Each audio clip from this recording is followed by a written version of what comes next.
Hello, welcome to Outermost Uncle. Tonight I have a treat for you. I'm reading both episodes 4 and 5 tonight. So this will be a little bit longer, but we can get through it, I promise.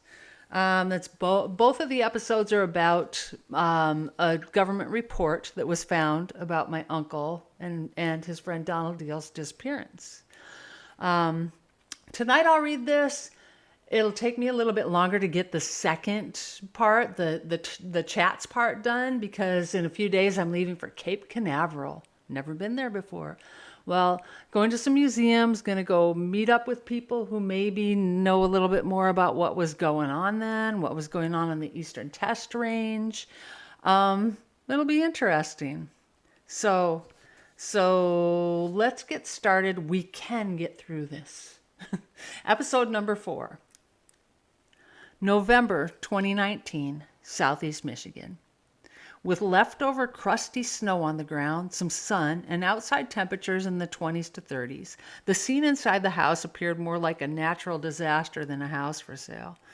There had been a bungled estate sale, and in the intervening months, the home my parents raised us kids in looked like a tornado had gone through it. It had been on the market for a while, and a failed attempt to sell it as is. I'd finally faced the fact that to make the place sellable, 3 floors of stuff needed to be cleared out. The family had picked out what they wanted, and I'd set it aside. My parents had moved to an assisted living facility, the kinder, gentler term for a nursing home. Over the past few years, I'd brought most of the family photos home with me. By this time, I'd sent Bill's slides to my cousin Beth in Minnesota. Another cousin, Kate, had received Bill's prints and a box of family letters. Her brother, John, received carvings his dad had gifted my parents years ago. A big box of family photos had gone to a niece in New York. I was sending stuff willy-nilly to extended family, etc. When my mom was there, it was fun to go through these things. Now, they were just things that needed to be sent on their way. New eyes were longing to behold the beauty of these items. 2019 turned into 2020. The dreaded black cloud was on the horizon. Okay, I'm exaggerating here. After attending my cousin's husband's funeral near Boston in March, I returned to Washington State with a bad case of COVID.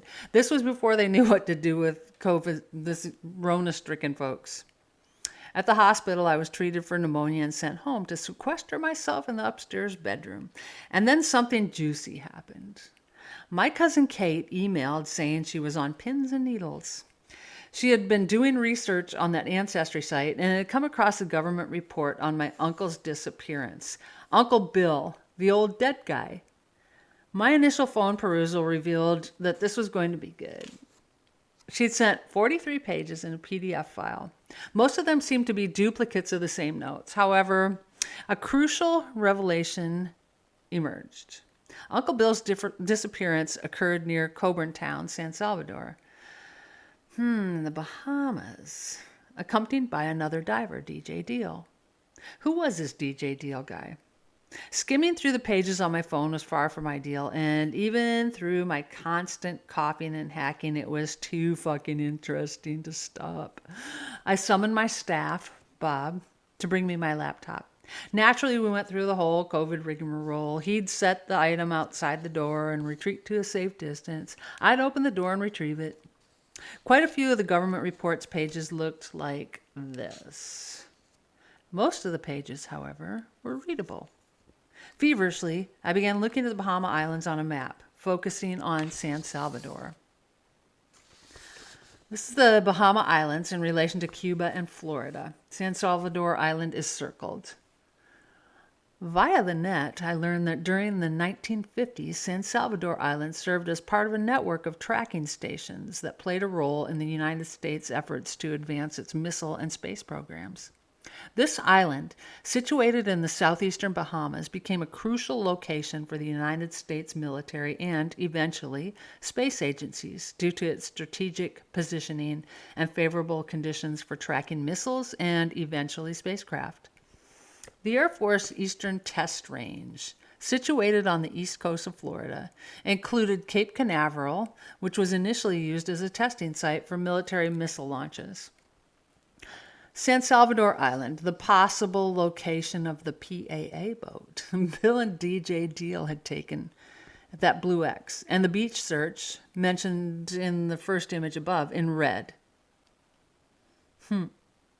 As I turned the pages of the report, each page added a new dimension to the Uncle Bill mystery. There were eyewitness accounts from people who had been there. He and his friends had basically stolen a boat, gone for a dive, and vanished. However, there were some thought-provoking contradictions that stood out to me. The government files shared here were found later by me on the Ancestry site when I was searching for Bill's military records. Coming out of the COVID time, I began to delve deeper into the contents of that Ancestry folder. Most items were dated June 30th, 1958, and on into July and August of the same year. Between the time of the investigation and the presenting of the actual investigators' documents, there were many pieces of correspondence between various international government agencies. At one point, my grandmother had requested, yet not received, the government's investigative report on my uncle's disappearance. Eventually, she contacted the Archbold Buckeye, who in turn contacted then Ohio State Representative Cliff Clevenger. Clevenger's requests for information on behalf of my grandmother and the newspaper are well documented in the file folder. The press in the state of Ohio are pressing for information. Oh, no. Their efforts were thwarted by the Department of State, who wrongly believed the death occurred in San Salvador, El Salvador. There were letters back and forth with no one in El Salvador knowing anything about a Williams scales. My mom had shared with me that this had happened and how frustrating it was at the time. Even now, while reviewing the file, it frustrates me to see so much correspondence and so many people overlook such a simple and glaring geographical error. Eventually, the pressing press persevered. Now the mother has reported. A bunch of government assholes trying to pretend my grandmother gave false info. I'm pretty sure she knew exactly where her son had been stationed, and it wasn't Central America. Once I got past that frustrating part, the report itself contained cool stuff like eyewitness accounts and depositions, lots of blurred ink. Still, most scans were readable, such as this one. Underwater camera and light. That line could well bring a sick person to immediate health. The magnified and highlighted stuff was done by me. Holy Zarbamba, a camera in the boat. The report had taken me back to Cold War era 1958, and I felt as if I'd been hit by the big Ivan himself. What kind of camera was it? Where did it end up? What had it photographed? Do I have photographs from that camera? Questions to drive a girl mad. A roll of film was found in the camera in the boat. The film was developed and found to be negative. That's what the report said. Found to be negative. Found to be negative.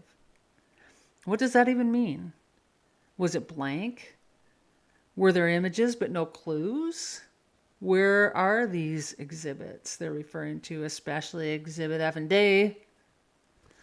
I could go into detail about the government report, and I probably eventually will, but I don't want to hash and rehash the information, though I probably will.